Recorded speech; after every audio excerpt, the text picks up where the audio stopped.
Beauty Swasika అందరికి కూడా చాలా సుపరిచితమే. మొన్న తమ్ముడు సినిమాలో కూడా నటించింది. అయితే ఇప్పుడు పెద్ది సినిమాలో రామ్ చరణ్ తో పాటు నటించే అవకాశం వచ్చినప్పటికీ కూడా తను అంటే చాలా ఈజీగా నో అని చెప్పిందంట. మరి ఎందుకోసం అంత మంచి సినిమాని కూడా తను వదులుకుంది? సో ఖచ్చితంగా ఈ శ్వాసిక అనే ఆమె కేరళ నుంచి వచ్చి అలాగే తమిళ్లో సినిమాలు చేస్తూ అట్లా తెలుగు దాకా కూడా వచ్చారనమాట. సో తెలుగులో మనం తమ్ముడు సినిమా చూస్తే అందులో బస్ తోలుతూ ఒక రగ్గడ్ క్యారెక్టర్ చేసిందనమాట. సో ఎవరు అమ్మాయి అని చెప్పి అందరూ కూడా ఆమె వైపు చూడటం మొదలుపెట్టారు. ఆమెకి మళ్ళీ కొత్తగా క్యారెక్టర్స్ ఆఫర్ చేయడం మొదలుపెట్టారు.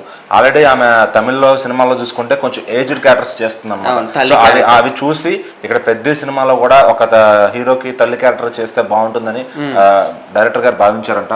సో ఆయన టీం వెళ్ళి సంపాదించినప్పుడు ఆవిడ నో చెప్పిందంట. ఎందుకంటే రామ్ చరణ్కి తల్లిగా చేయాలంటే నో అనే చెప్పింది.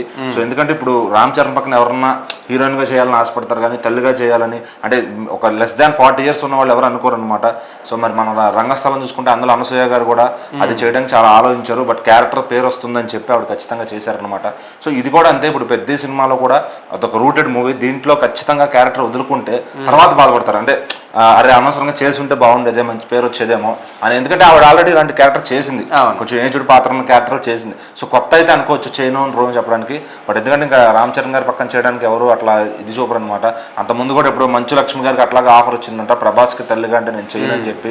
సో ఆవిడ కూడా రిజెక్ట్ చేశారంట ఆ పాత్రని బాహుబలి. సో అట్లా ఏంటంటే యంగ్ హీరోలకి స్టార్ హీరోలకి ఎవరు కూడా మదర్ క్యారెక్టర్స్ చేయరనమాట. బట్ ఈవిడ ఏజ్ ఇప్పుడు దాదాపు 33 ఏళ్ళు ఉన్నాయి. సో చేస్తే ఏదన్నా ఒక చిన్నపిల్లలు ఇంటర్ వాళ్ళకైతే తల్లిగా చేస్తుందేమో కానీ సో మరీ పెద్ద హీరోలకి లేదంటే ఈ రామ్ చరణ్ ప్రభాస్ లాంటి హీరోలకి తల్లిగా చేయాలంటే వాళ్ళకి మనసు ఒప్పుకోదనమాట. మరి ఇంకొక 10 ఏళ్ళ తర్వాత ఆఫర్లు వస్తే మళ్ళీ అప్పుడు తీసుకుంటారేమో.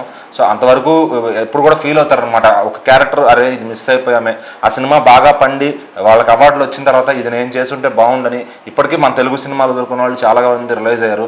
సో మరి బుచ్చిబాబు గారు తీసిన ఉప్పిన చూసినా కూడా ఆవిడ ఆయన నెక్స్ట్ సినిమాలో క్యారెక్టర్ చేయడానికి ఒప్పుకోలేదంటే సో మరి ఆవిడ ఎలాంటి గట్సీగా అంటే ఆ స్టేట్మెంట్ ఇవ్వడానికి కూడా చాలా గట్స్ ఉండాలి.